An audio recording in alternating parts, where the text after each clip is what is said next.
Every day, coffee factories handle billions of beans. These beans move through a maze of machines, belts, and sensors faster than you can say espresso. It's a wild ride, one that turns a humble seed from a distant farm into the drink that wakes up the world. Modern coffee factories look more like mini cities than kitchens. There are flashing lights, roaring machines, and conveyor belts hauling mountains of beans. Imagine walking into a coffee factory. You'd hear the rumble of roasters and the steady whir of cleaning machines. Giant silos store green beans by the ton, and workers in crisp uniforms check control panels. But most of the heavy lifting? That's done by machines, robots, and smart tech that never need a coffee break. Why so much technology? Because the world loves coffee. Factories must turn out perfect beans, batch after batch, every single day. That's only possible with high-tech tools and strict safety checks. If one bad bean sneaks through, it could ruin the taste for thousands of people. This is the story of those beans, where they come from, how they travel, and how factories make sure every cup tastes just right. Coffee doesn't start in a cup, it starts on a tree. Coffee trees grow best in warm tropical countries. The coffee belt stretches around the globe, hugging the equator. Countries like Brazil, Colombia, Vietnam, and Ethiopia are famous for their beans. Each region gives coffee its own special flavor. A coffee tree first grows white flowers. These soon turn into bright red or yellow cherries. Inside each cherry are 2 seeds. Those seeds are what we call coffee beans. It can take up to 4 years for a new coffee tree to produce its first cherries. Each tree makes about 2,000 cherries a year. Farmers pick the cherries by hand or with machines, depending on their location. The timing matters. Pick too soon, and you get sour beans. Too late, and the beans lose their spark. Skilled pickers can collect up to 200 pounds of cherries a day during harvest season. Once picked, the race begins. The beans must be processed quickly to keep them fresh and prevent spoilage. That's why coffee starts its journey at the farm, but finishes at the mega factory, thousands of miles away. Harvest season means hard work.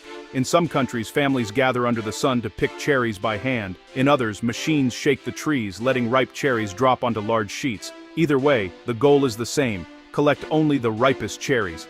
Unripe or overripe cherries can ruin a whole batch. After picking, the cherries are loaded into baskets or bins. Trucks or even donkeys carry them to local washing stations or mills. The clock is ticking. Cherries start to ferment quickly. If left too long, unwanted flavors develop that no amount of roasting can fix. Small farms often deliver their cherries to a cooperative mill. Big plantations process the cherries on-site with high-speed equipment. Sorting begins right away. Workers remove sticks, leaves, and any bad cherries by hand or simple mechanical sorters. Once the cherries are sorted, it's time to get the beans out. This is where the journey splits. Some beans go through a wet process while others take the dry route. Both methods are used worldwide, and each has its own impact on taste and quality. To reach the bean, you must get past the cherry's pulp. There are 2 main ways to do this: wet processing and dry processing. Wet processing is common in places with lots of water. First, the cherries are poured into a pulping machine. This machine squeezes them, popping out the beans, while leaving the skin and pulp behind. Next, the beans soak in water tanks. Natural enzymes break down any sticky fruit left on the beans. Workers stir the tanks, and the beans ferment for up to 48 hours. After that, the beans are washed clean and ready for drying. Dry processing is simpler but takes longer. Whole cherries are spread out on large patios or drying beds. Workers rake them every few hours to prevent mold. Over a few weeks, the sun and wind dry the cherries until the beans rattle inside the shell. Both methods have their strengths.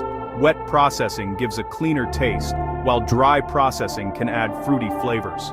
No matter the method, the goal is the same: clean, dry beans, ready for the next step.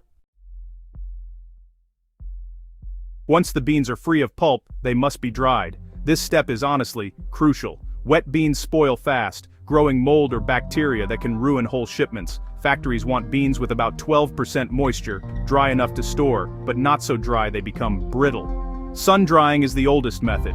Workers spread beans out on concrete patios or raised mesh beds, and they rake the beans often to make sure they dry evenly. This can take up to 2 weeks, depending on the weather. Some factories use mechanical dryers. These giant machines blow warm air over the beans, speeding up the process. Mechanical drying is faster and works in rainy weather, but it uses more energy. Many factories combine sun and machine drying for the best results. When the beans reach the right dryness, they're bagged up and shipped to the next stage, but they're not quite ready for your cup yet. There are still layers of skin and bits of debris that need to be removed. Before roasting, beans must be hulled and cleaned. Hulling removes the last layers of dry skin, the parchment from wet processed beans or the entire dried fruit shell from dry processed beans. Factories use big hulling machines with spinning drums or rubber rollers for this job. After hulling, beans pass through a series of cleaning machines. These machines use air, screens, and magnets to remove stones, sticks, and metal bits. If you look inside a cleaning room, you'll see beans tumbling through tubes and shaking over vibrating trays. The clean beans now look more like what you see at the store, small green seeds. But there's one more problem. Beans come in all shapes and sizes. Broken beans, insect-damaged beans, and odd colors all need to be sorted out. That's where high-tech sorting comes in. The goal of cleaning and hulling is simple. Remove anything that isn't a perfect coffee bean. This sets the stage for the most high-tech part of the process.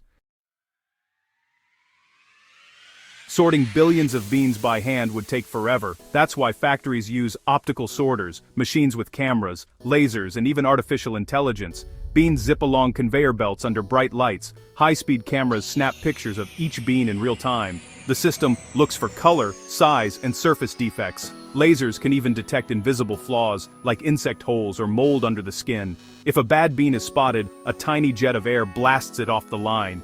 This happens in milliseconds, so fast you'd miss it if you blink. Some factories use AI-powered sorters that learn what a perfect bean looks like. Over time, these machines get even better at spotting problems. Optical sorting ensures that only the best beans make it to the next step. Thanks to this technology, factories can check millions of beans every minute. The result? Consistency and safety in every cup of coffee people drink around the world. Even with all the machines, people still play a key role. After sorting, beans are graded for size, shape, color, and quality. Special machines use screens with holes of different sizes to separate large beans from small ones. Workers or Q graders, experts trained to taste and evaluate coffee, sample each batch. Q graders use their senses to check for aroma, flavor, acidity, and body. They cup the coffee by slurping spoons of brewed samples and scoring them. High scores mean the beans are top quality and can be sold as single-origin coffee. Lower scores might be blended or used for instant coffee. Blending is an art and a science. Factories mix beans from different farms or countries to create a signature taste. Some blends use up to a dozen types of beans for a balanced flavor. Computers help track recipes, but master blenders make the final call. Grading and blending ensure that, whether you buy a gourmet single-origin bag or a classic blend, your coffee tastes the same every time. Now comes the most dramatic change. Roasting. Beans tumble into huge drum roasters, giant spinning cylinders heated by gas or electricity. Temperatures soar to 400 degrees Fahrenheit, or about 200 degrees Celsius, or even more. Inside, beans pop, crack, and turn from green to brown. This is when coffee gets its flavor and aroma. Roasting times and temperatures vary by style. Light roasts take less time and keep more of the bean's natural flavors. Dark roasts stay longer in the drum and come out deep and smoky. Computers control the heat and timing, but workers monitor the process closely. After roasting, beans are cooled fast to stop the cooking. Powerful fans or water mist chill the beans within minutes. This locks in freshness and prevents burning. The roasty smell fills the whole factory, a scent that says, coffee is ready. Next, beans are either ground or packed whole. Industrial grinders crush beans to the perfect size for espresso, drip, or French press. The ground coffee or whole beans are poured into bags, often flushed with nitrogen to keep out oxygen. Robots seal, weigh, and label each bag, ready for shipping. Before leaving the factory, every bag goes through strict quality checks. Machines scan bags for weight and make sure seals are airtight. X-rays look for hidden debris. Some factories even use sniffing sensors to check for freshness or off odors. Finished bags are loaded into giant shipping containers. From there, they travel by ship, train, or truck to stores and cafes worldwide. Along the way, tracking systems monitor temperature and humidity to keep the coffee safe. When you open a bag at home, or in your favorite cafe, you're enjoying beans that have traveled thousands of miles. Every sip is the result of smart machines, skilled people, and a lot of hard work. So next time you sip your coffee, remember the journey. From tree to cherry, from factory to cup, every bean has a story.